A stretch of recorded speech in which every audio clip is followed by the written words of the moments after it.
Hello, everybody. Welcome back to the Greg Brownderville Dimension. Well, it's a very special day. It is May morning, May 1st, and I've been out all night, have not slept. I've been wandering the countryside, gathering the May, gathering flowers. I wanted to do this because I found that when I perform these forgotten rituals, I understand them more deeply. And so, if you haven't listened to my last episode, which is about the May, this holiday, you might want to go back and listen to that because it's going to give you a better perspective on what I'm going to be discussing in this episode. Before I get into the specifics of what I learned by actually gathering the May, as the folks did in the old days, I want to share with y'all a conversation I recently had with the English historian Ronald Hutton. We were talking about this whole business of experiential scholarship, going out and doing the thing that you're writing about. And I thought of some other writers in this connection. I won't tell you all of them because I discussed some of them with Dr. Hutton, but one of them is Nick Mayhew Smith, whose book, The Naked Hermit, I would recommend. This is a good example of this. He's interested in Celtic Christianity, and he actually goes out and does the things that the Celtic saints did. And as a result, learns things that other scholars just had not learned because they were, in libraries and archives reading about these experiences, but not having the experiences. So I really applaud what Nick Mayhew Smith did in that book. And Hutton himself is a great example of this, which we get into in our conversations. In various locales in Britain, there are traditions involving the hooden horse. Basically, a real horse's skull is attached to a staff, and somebody's holding that staff or stick, and the horse's skull is up here, and then there's a hood covering the person holding the stick. And Hutton mentions in the Stations of the Sun that he's been that person holding that stick before. And I said it in kind of a funny way when I asked him about it. I said, you hinted in the Stations of the Sun that you've been the horse before, you've been the person holding that staff. And this was his response. Yeah, it was more than a hint. It was an outright declaration or admission. I only did it once for maybe 30 or 40 minutes. I was touring East Kent with a group of Morris dancers, and they included a hooden horse because of the locality. And I was asked if I would be willing to take on the horse so that the usual person who inhabited it could dance. And I did that and had the experience I recounted in the book, which is realizing how much nervousness I inspired in the onlookers and the general public, and realizing what an archaic and primeval phenomenon that was. Did it change the way you thought about the material itself, or maybe the way you wrote about it thereafter? It certainly gave me a much better insight into the nature of the animal-human crossover experience. It makes me think about Maya Deren, an American filmmaker and folklorist who went to Haiti and did a lot of work with Haitian voodoo, and she says that she thinks there's value in getting into the experience. And your example reminded me of that. Do you think that it would that it's a good thing for scholars to participate sometimes and not just stand apart observing? I don't actually see any point in standing apart whatsoever, but I possibly represent a relatively extreme position in this. I've always been a hands-on historian. When I was writing about the English Civil War, I joined the Reenactment Society.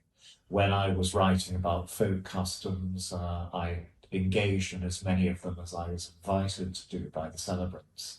When I wrote about modern paganism, I got to know modern pagan groups and shared in some of their activities. The awkward thing for me is that, unlike a lot of researchers, I haven't actually relinquished any of these connections and activities. So I feel a bit like a trawler with this huge net of research, dragging more and more friendships and activities behind me, which inevitably means my diary gets a bit clogged. Yeah, you're involved with the Druids, and I know you're I think a patron of the British Pilgrimage Trust.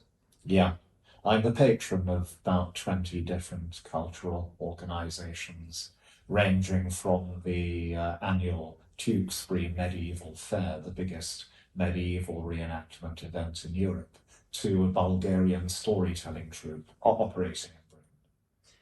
Does this say something about what got you into the study of the ritual year in the first place? Are you drawn to this kind of mystical dimension of British culture or the folklore?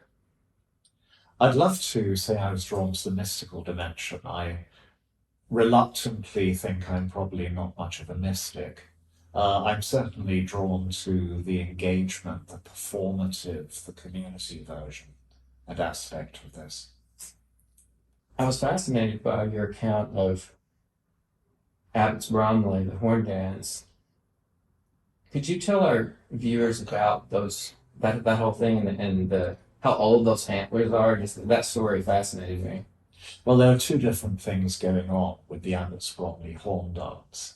One is the dance itself, which starts off, according to the records, which are reasonably good, as a perfectly normal Midlands England hobby horse dance. Hobby horse dancing is a craze of the later Middle Ages, Tudor period, often requiring a specialist or even a professional to dress up as a tournament knight and dance with this framework of light wood covered in the trappings of a war horse and conduct a dance which is technically very accomplished and is a great entertainment. It's genuinely impressive.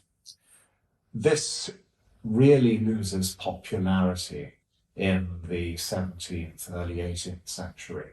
And I think that the ritual animal disguises, like the hooden horse and the Mary Lloyd, are later versions of the hobby horse, that it splits off into them in different regions when the general custom decays.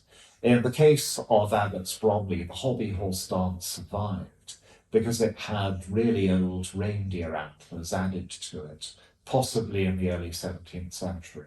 They're not there in the records from the 16th century. They definitely are there by the later 17th. The antlers have been dated and they go back to the 10th century, so they're early medieval. But they come from antlers that have been domesticated, have been castrated. It makes a difference to the antlers. And there are no domesticated reindeer or indeed wild reindeer anywhere in Britain at any time in history. So they're imported. There was a local tradition that a local lord, Lord Paget, brought them back from the Caucasus, which is entirely possible. But those glamorous antlers made the hobby horse dance at Abbots Bromley, this little village in the West Midlands, survive, whereas the other dances died out. And the other dimension of the dance is that it echoes something really archaic, that when early medieval churchmen complained about seasonal celebrations, they didn't spend much time on Halloween, Midsummer, May Day. They focused on midwinter and two figures they loathed in the winter ceremonies, which were the old woman and the horned man, meaning a man or a bunch of men wearing antlers or horns and the skins of beasts. And these complaints die out round about the year 1000, 1100, and we hear no more of the custom after that. But the Abbots Bromley horn dance, although it's not continuously ancient, really strikes a very primeval note by recreating the dance of the horned men in prehistory. In the last episode, I talked a little bit about how the May is a kind of mirroring holiday with Halloween. There are these similarities, but also some interesting differences. And so by doing the May, by actually going out and performing this ritual, I came to a deeper understanding of that. I think it's poetically right, given the experience I just had, that we speak of Halloween night, but May morning, because at Halloween, we're leaning into the dark and cold of winter, and at the May, we're leaning into the light and warmth of summer. And I thought about last night this whole at last night as I was out gathering the May, I thought about this whole issue.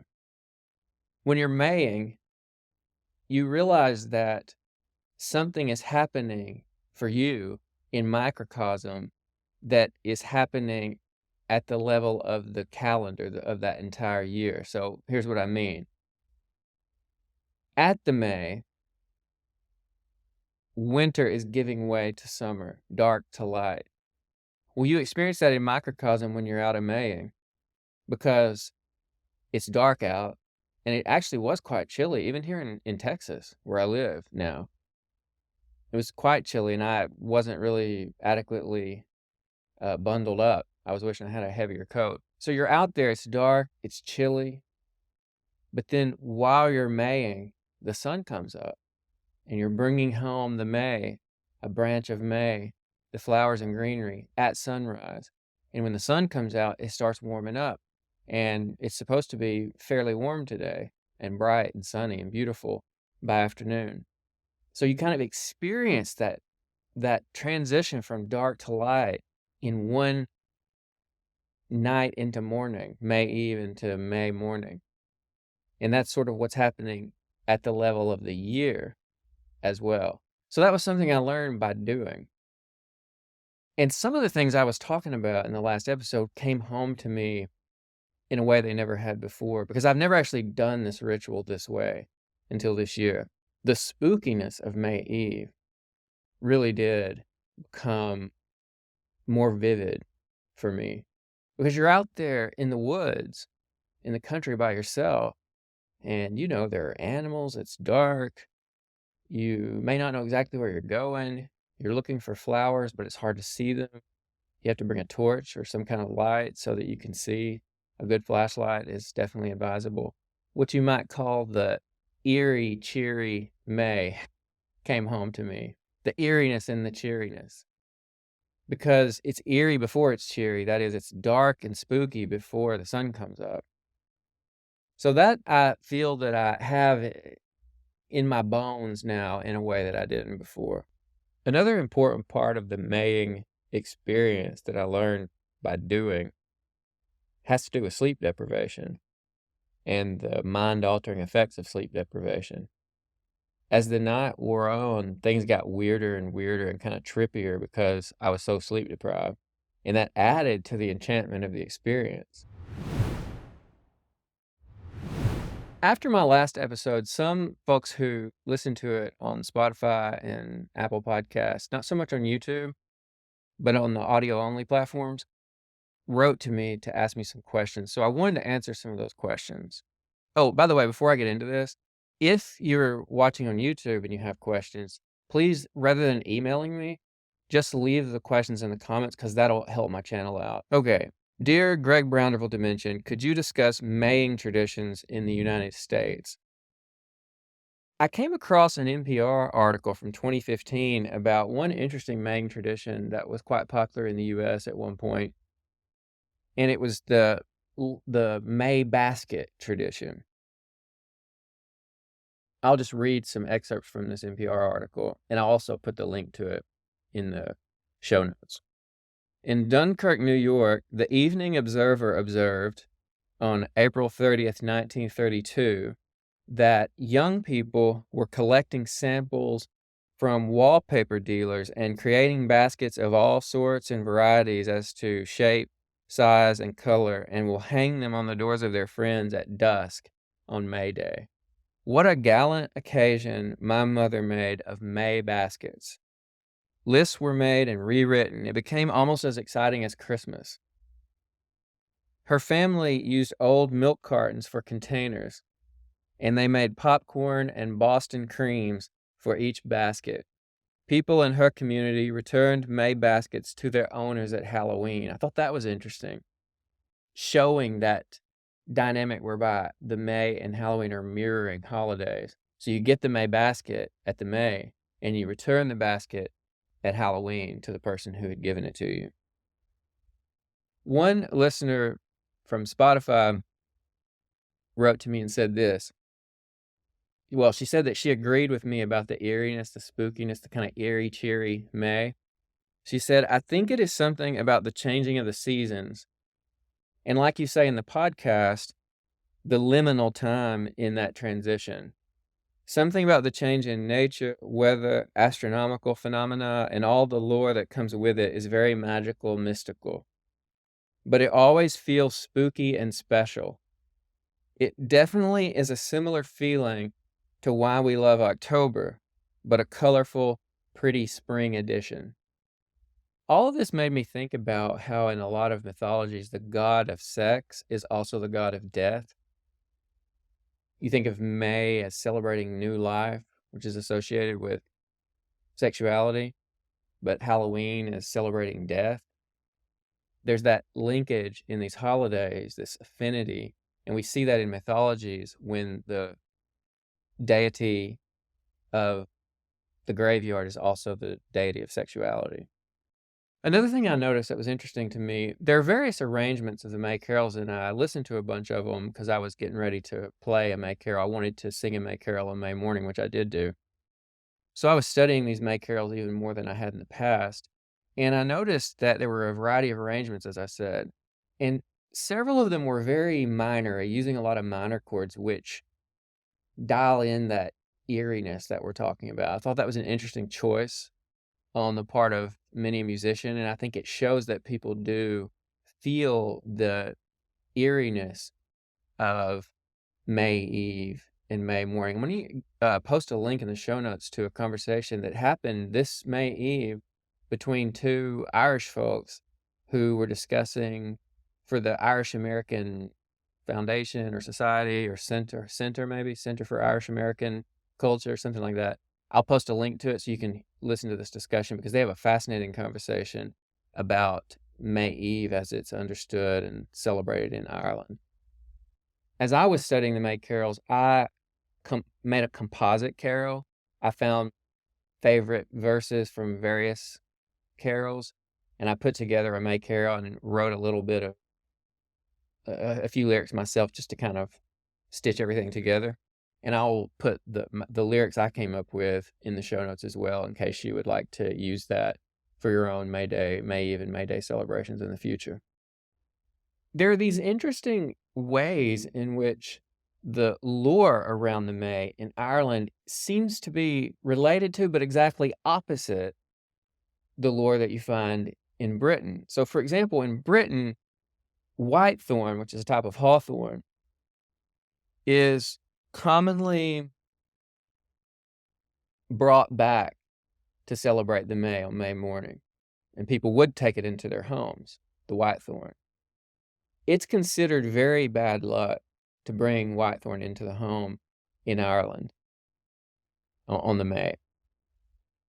It's also considered bad luck in Ireland to give away dairy at the May. Well, it's a part of the Maying tradition in Britain to give dairy to the mayors who come to your door on May morning. In fact, in many carols, there'll be some verse that goes something like this: wake up, you pretty fair maid, wake from your drowsy dream, and step into your dairy house and fetch us a cup of cream. They're out wandering in the woods, and then they come out of the dark of night, the dark of the woods, and come to your door, bringing whitethorn and asking for dairy, which from the Irish perspective would be all the wrong things. You should be very wary of this if this were to happen, because you don't want whitethorn coming to your house, and you do not want to be giving away dairy. And I wondered whether there might be some old relationship between this Irish lore and the British lore. This is a stretch. I do not have evidence for this. I do know from reading Hutton and others that there are connections between English folk practices, British and Welsh folk practices around the May, and Irish ones, often having to do with fire. But the part of England where you would see that is mostly southwestern England, and the May carols that I'm looking at here are really from the east, like from Bedfordshire, that area. So it's kind of a stretch. I don't know if there's a relationship here, but it's intriguing, so I'm going to mention it. I said in the last episode that in my mind, the kids on Halloween ally themselves with the ghouls and goblins and ghosts, that is, with death, with the other side. not the living. And that at the May, the kids are identifying themselves with life, with the greenery, with the woods, and suggesting to the people whose homes they come to that maybe those folks are closer to death, that they're getting closer to crossing over to the other side because they're reminding them that they're going to die. But the kids may have a kind of auto-antonymic significance. The image of the child at your door at the may have an auto-antonymic implication. What do I mean by auto-antonyms? I've talked about this, I think, in episodes in the past, but an auto-antonym is simply a word or an image that has two meanings that seem opposite. So, for example, buckle. You know, if a bridge buckles, it means it's splitting apart. It's being cleft. But if you buckle a belt, you're bringing it together. And actually, cleave is another auto-antonym. I just said cleft, past tense of that. Cleave, you can, if you, like in the Bible, cleave to your wife or your spouse after in marriage. But we can also speak of cleaving something as in cutting it in two. These are auto-antonyms. Is the child mayor, the young mayor, not mayor as in leader of a town, but M-A-Y-E-R, the person maying, the child who's been out a maying, as I was maying last night.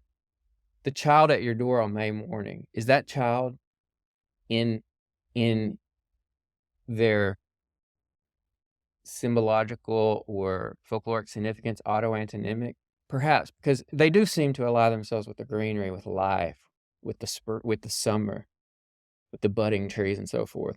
But